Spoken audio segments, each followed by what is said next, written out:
Come in. Come in. Yes. Yes, come in. Yes, have a seat, please. Great. Thanks. Yes. Here. Yes, no, yes, that'll do. That'll do. Thank you. Of course, of course. So, we've been going over your resume here at Task Force 10. And we are quite impressed. Oh, thanks. Gosh. Truthfully, I was beginning to think that I would never hear from you guys. Well, we're limited. Oh. Yes, as you know, by our moniker, Task Force 10. So, yes, 10 superheroes, not 11. No, Yes. I never really thought of it that way. I just thought you were the 10th task force. That's what I always thought. Oh, yes. Well, that's irrelevant now because we also can't have 9 in a Task Force 10. Oh, is someone retiring? Well, that's not exactly the word that we'd use. I guess you can say they're retired. Yes, they're retired. Anyway, we need to get on with this interview because I have a funeral to get to. So. Oh. Yes. My condolences. Oh, yes. Well, thank you. But this interview is really more of a formality, so if we can just, Yes, you mean that I'm in, then? Yes, well, that's the intention. Oh. That's the intention. It's just a small error on your resume. What? An error? Oh, is it a spelling error? Oh, is it the evil villains that I've always battled in the past? Because I've left some off. I left off Rubik, man, because that guy, he just confuses me. No, he's a hard one to figure, but no. You left off, you left off your weakness. Sorry, my weakness? Yes, you know, Superman is kryptonite, mine is ball bearings. Ball bearings? And, well, there's no real logic to it, I know. Anyway, if you can just go ahead and add yours to your resume, that'll take care of the paperwork. Shark? I don't have a weakness.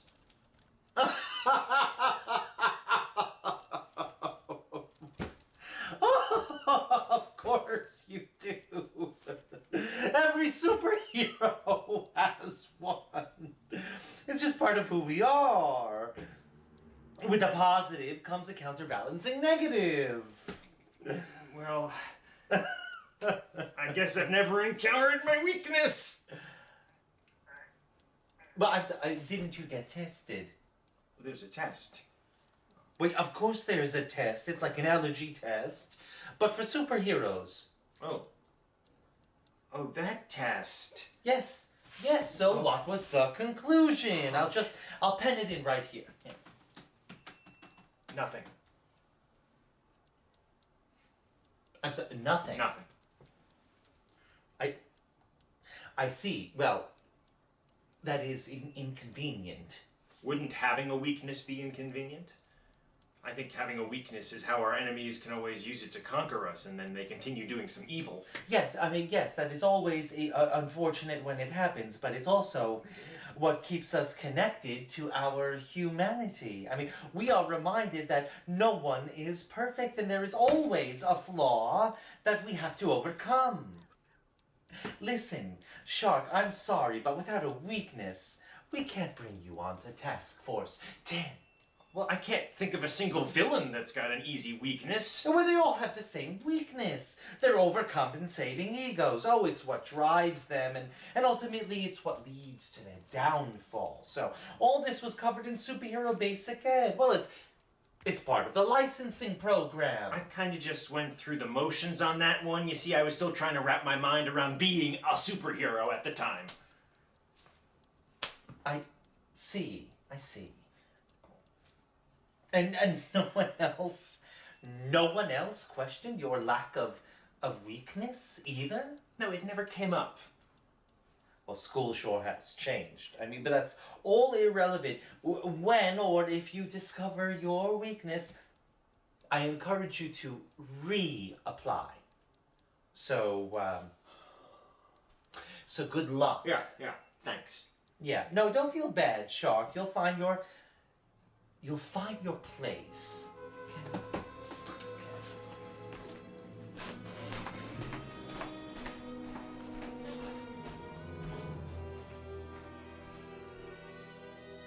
I have no weakness. What kind of superhero has a weakness? What kind doesn't? Who am I?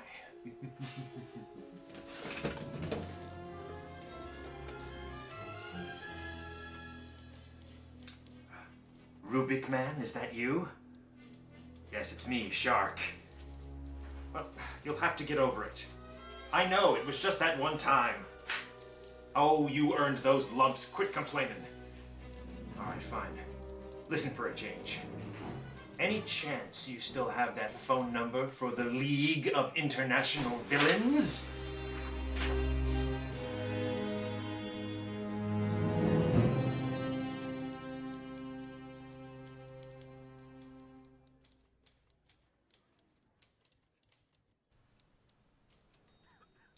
Violet is quite right. You ought to get married.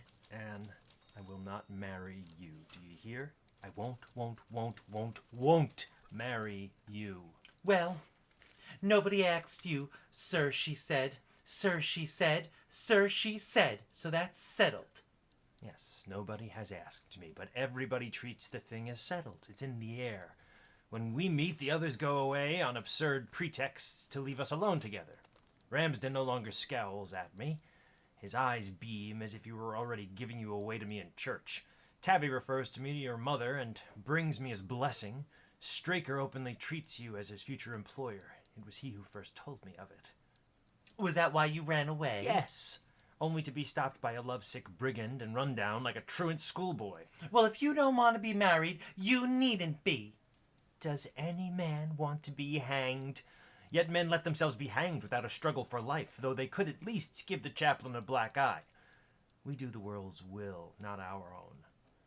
I have a frightful feeling that I shall let myself be married because it is the world's will that you should have a husband. I dare say I shall. Someday. But why me? Me of all men? Marriage is to me apostasy. Profanation of the sanctuary of my soul, violation of my manhood, sale of my birthright, shameful surrender, ignominious capitulation, acceptance of defeat. I shall decay like a thing that has served its purpose and is done with. I shall change from a man with a future to a man with a past. I shall see in the greasy eyes of all the other husbands their relief at the arrival of a new prisoner to share their ignominy.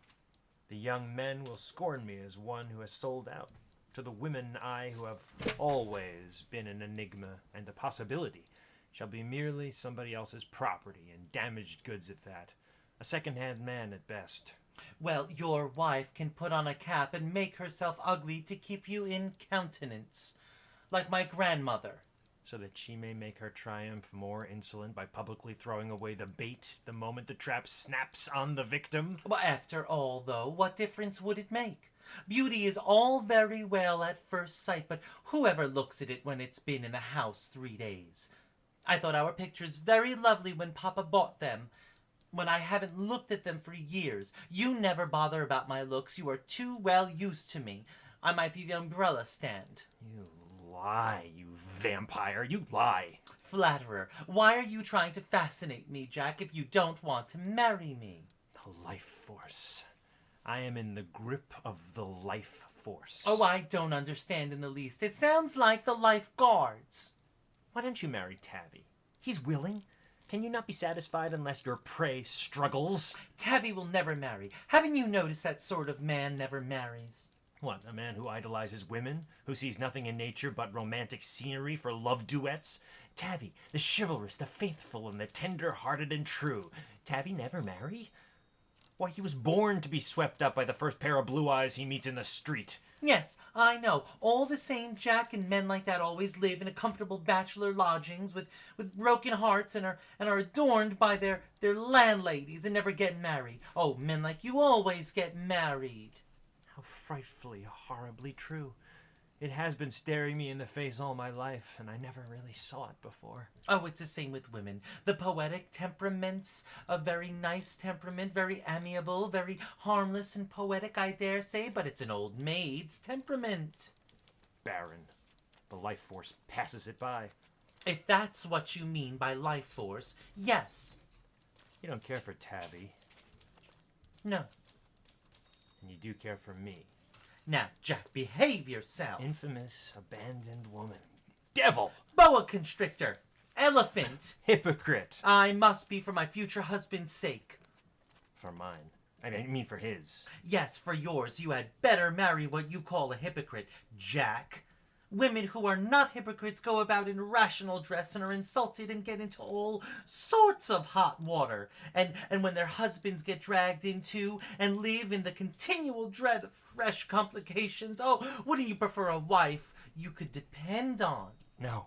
1,000 times no. Hot water is the revolutionist's element. You clean men as you clean milk pails by scalding them. Well, cold water has its uses too. It's healthy. Oh, and you are witty. At the supreme moment, the life force endows you with every quality. Well, I too can be a hypocrite. Your father's will appointed me your guardian, not your suitor. I shall be faithful in my trust. He asked me who I would have as my guardian before he made that will. I chose you. The will is yours, then. The trap was laid from the beginning. From the beginning, from our childhood, for both of us, by the life force. I will not marry you. I will not marry you. Oh, you will, you will. I tell you, no, no, no. I tell you, yes, yes. No! Yes, yes, and before it is too late for repentance, When yes. did all of this happen to me before?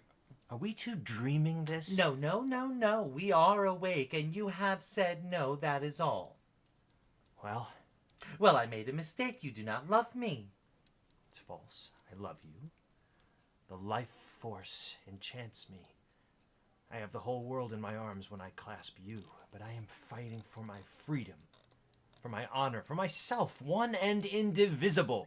Your happiness will be worth them all. You would sell freedom and honor and self for happiness? It will not be all happiness for me. Perhaps death. Oh, that clutch holds and hurts. What if you grasped in me? Is there a father's heart as well as a mother's? Take care, Jack. If anyone comes while we are like this, you will have to marry me. If we two stood now on the edge of a precipice, I would hold you tight and jump. Jack, let me go. I've dared so frightfully. It is lasting longer than I thought. Let me go. I can't bear it. Nor I. Let it kill us. Yes, I don't care. I am at the end of my forces. I don't care. I think I am going to faint.